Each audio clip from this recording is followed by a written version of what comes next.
Hello and welcome to Face to Face. I'm Kavit Afai. In this program, we are privileged to have Iran's Oil Minister Rostam Qasemi with us, who has come out fresh from the 18th International Oil, Gas, Refining and Petrochemical Exhibition, which is kicked off in the Iranian capital Tehran, with some 1,000 Iranian and foreign companies in attendance for this four-day event. Mr. Qasemi, welcome. Thanks for taking the time out to join us here in the studios.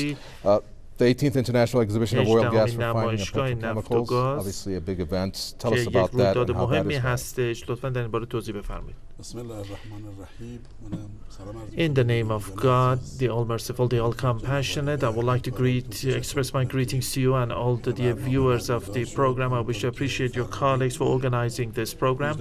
As you mentioned, the 18th International Exhibition of Oil, Gas, Refining and Petrochemicals was inaugurated yesterday, and with respect to the condition of the country, and bearing in mind that our country is an important country as far as its hydrocarbon reserves is concerned, this exhibition is a major one that is usually held every year, and we had so many participants this year. More than 100 domestic and foreign manufacturing companies participated in the exhibition, in this year's exhibition, and also this year's exhibition was somehow different because domestic companies, since they are playing a more active role in the country's industry, so it's a little bit different this year. Well, it's impressive to have, as you mentioned, over 100 companies, both domestic and international, in attendance. What comes to mind here is, given the scope of this international attendance, I have to talk about the sanctions. Give us, before we even get into it, overall, the sanctions that were U.S.-led along with the European Union, they obviously were meant to have a three-tier effect, globally, domestically, and otherwise. Tell us how it has had an effect and how we stand regarding the whole situation. Well, the sanctions have started since several years ago on the pretext of Iran's nuclear program, and as they claim, they started with warning sanctions, then they announced and declared deterrent sanctions, and in fact what they announced last year was the so-called paralyzing sanctions. The aim behind these sanctions in the country's oil industry was that they pursue three major issues as the goals pursued by the sanctions. Firstly, as far as the global market is concerned, they want to deprive us of the global market. This is a point that is considered as the aim behind the sanctions, and also they want to create problems as far as the production capacity is concerned, in order to cause difficulties for the people, and also prevent the development of the country's oil industry. They want to prevent the expansion of the oil industry. Now, as far as the market is concerned, when last year the sanctions started, we faced certain problems. After 100 years, probably it was even the first time that such a sanction was imposed against a country in the transportation field. Now, when the sanctions started, we created a plan, that is a plan for the development of the country's oil industry. We had, in fact, made the planning for within 1 or 2 months, and the problems related to the shipment of oil and insurance and so on, some difficulties were created. We, in fact, had the planning, and we managed to overcome the problem, and also we managed to dominate the transport of oil. And I can tell you today that today we have the capability to transport the oil shipments more than the capacity we had even prior to the sanctions. We have no problem in this regard. And we have our customers, and in fact, it's not possible to ignore us in the global market. The Europeans do not purchase our oil. We have also imposed sanctions on them. We have our customers today, and more than 60 countries today, in fact, are purchasing our petrochemical and oil products and derivatives. So we have our presence, we have maintained our presence in the market. The more important issue is that, in fact, the government is making the planning so that we'll be able to.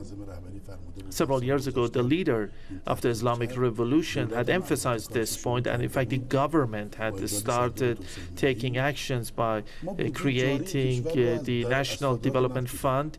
We, in fact, seek to, in fact, separate the national budget from our oil revenue. And we see there are countries that have no oil exports, but they have the positive trade balance. We did the planning in order to separate the country's budget from the oil export revenues. I can refer to this year's budget that this has been implemented. Now, in fact, the oil revenue will be used for infrastructural projects in 1392 Iranian calendar that we witnessed the climax of sanctions. Great deal of efforts were made by the government, and it was made by the government, and in fact we had $12 billion last year. In fact, the exports were less than our imports. So if we, without relying on the oil revenue, if we have that balance becoming positive, as far as the country's administration is concerned, we will not be in need of oil revenue. This will happen. That may cause certain difficulties for the country, but it's in fact a bright prospect ahead. And this had to happen. This had to happen several years ago, and this will happen due to the sanctions. In fact, those who are imposing sanctions upon us today, they should know that even if we have no oil export, we'll be able to run the affairs of the country. Iran is a vast country, and there are so many capacities, except our oil capacities in the oil sector. We can boost our exports, and in fact, these exports are quite advantageous for us today. Through non-oil exports, we'll be able to run this country, and this is a major step forward. The second point is that regarding the global market, we are exporting our oil, and in fact there's another major event unfolding, and that is in fact separating the national budget from the oil revenue. Regarding the domestic production, in the earliest stages we ran into certain difficulties, and prior to the sanctions we were a major importer of oil products. We imported more than $10 billion of petrol every year, and also the jet fuel and so on. But after the sanctions, I can tell you, based on precise data and figures, that today we have turned into a major exporter. We export jet fuel, and also we produce petrol in accordance with our national requirements. They said that they're going to impose sanctions and deprive us of petrol, but you see, we managed to develop our refineries, and we have no need to import such a product, and we even export it. I told the OPEC members in a trip that, and said that sanctions were good because we have turned into an exporter. If you see, there are so many customers for crude oil, and there are our neighboring states, and there's a major market in the region, and we have no problem for exporting the products. We managed to expand our refineries, and in fact the production volume of the refineries have been expanded, and in fact also we managed to boost the quality of the products produced by refineries, and they have in fact attained Euro 4 and Euro 5 standards, and very soon we will become an exporter of petrol, and we have the refinery in Bandar Abbas, and in fact we have gas condensates there, and 35 million liters of the country's petrol will be produced, and in fact we can also have considerable export of petrol. We have made up necessary planning, and in fact we can turn just selling crude into value added. So this process has been accelerated due to the sanctions. Regarding development in the oil industry, I can tell you that we had certain dependencies for importing certain products for 100 years, and it was difficult to have access to these products, and in fact if foreign countries were present, they brought the commodities themselves. After the sanctions, what did we have to do? In fact, we had to take up certain actions, and we had to actually do the manufacturing process, accomplish the manufacturing process. We have great deal of capabilities, and also the Iranians are intelligent and smart people. We have very good academic and research centers, and also very capable manufacturing companies and contractors are present in this country, and therefore we in fact supported domestic production, and today we have no foreign contractor in this country. And since 2 years ago, we have signed new contracts for over 20 new 20 oil and gas fields, and it was a difficult task. We had to prepare the organizations for the contractors for major projects, and we had to develop them. This, in fact, we had to support two fronts. We had to create the capacities for construction work, and this is an international capacity. Every one of these oil projects is considered as a mega project, and similar to major projects, giant projects such as Total and Shell and so on. Today I can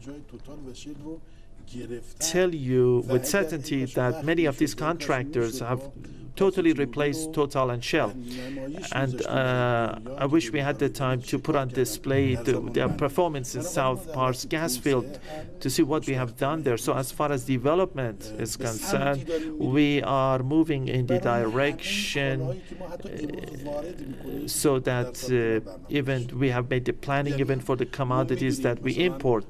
We have made the planning.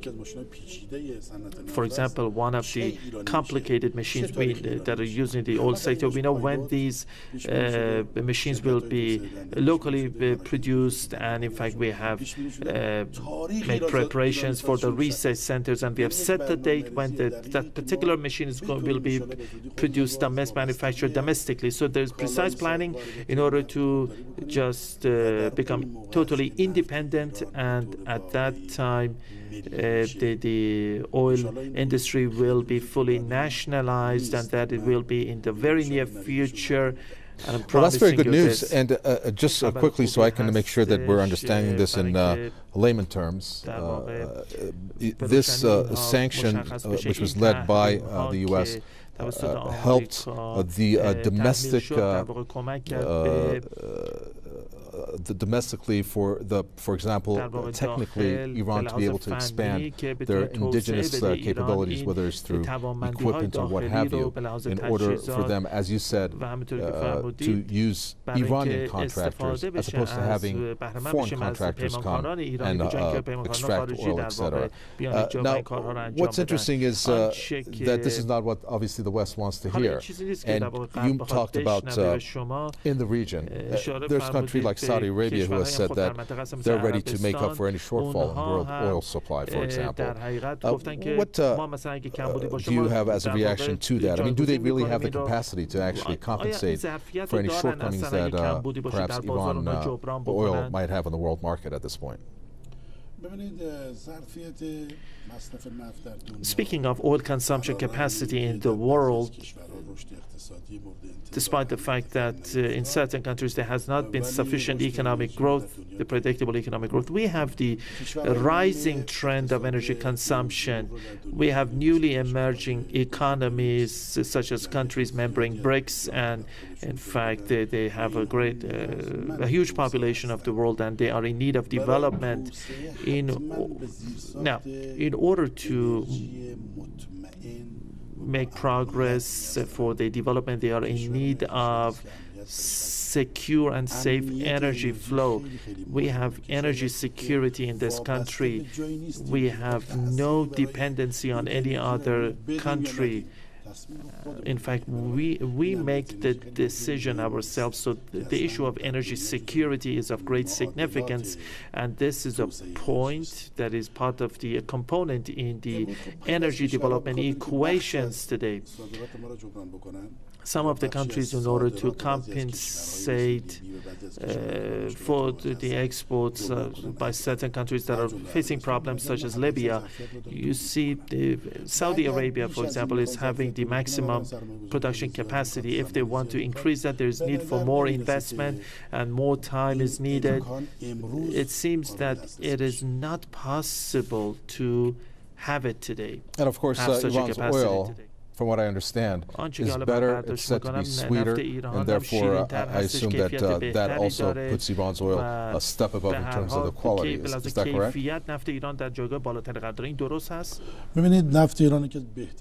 The Iranian oil is one of the best types of oil in the world. We have the heavy oil, the light oil, and also there are many refineries in the world that have been manufactured in compatibility with the Iranian oil. I'm trying to say that the losses inflicted on Europeans for not importing Iranian oil, since their refineries are not using Iranian oil, and in fact, you see, they have a very low efficiency.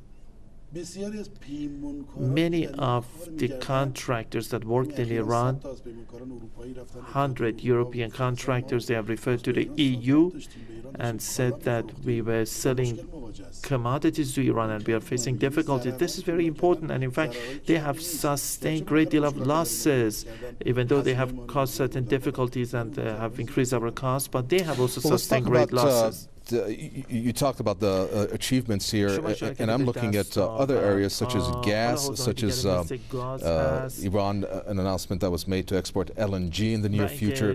Tell us about the role of gas in revenues and how that is going to be expanded. Fortunately, we are a major country in possession of gas reserves, and we have new explorations, conducting new explorations, and after completion of these projects, we will inform the people. We have vast gas reserves. We have 630 million cubic meters of gas produced, and in fact, the people are making use of the gas, and it's unique in the world. 96% of cities and 14,000 villages are using gas, and this process is continuing, and hopefully in the future we can announce the whole country as a green country. This is very important. You see that the people can make use of gas. Now, speaking of our neighboring states, and we have a very good advantage from the geopolitical point of view. We have 15 neighbors, and many of these neighbors are in need of gas. And last year we signed good contracts, and also we had a contract with Turkey, with Pakistan. We have started the executive phases, and we have also signed a contract with Iraq, and we are also negotiating with other countries. So you see the volume of export till the end of 1394 Iranian calendar. It's in the form of the LNG transfer pipeline. When we have constructed the factory, the plant in Asaluye, and this will change our energy basket, the energy basket revenue. These are the developments that are taking shape and happening in the oil and gas industry. And quickly, if you can, you touched about neighbors, and of course you touched about some of the projects involved. You mentioned Iraq. I'm looking at the Iran-Pakistan Peace Pipeline Project, the Friendship Pipeline Project, also the different, perhaps other gas projects that are in the works or have been executed. Can you tell us more about how these different projects contribute to the overall production of Iran?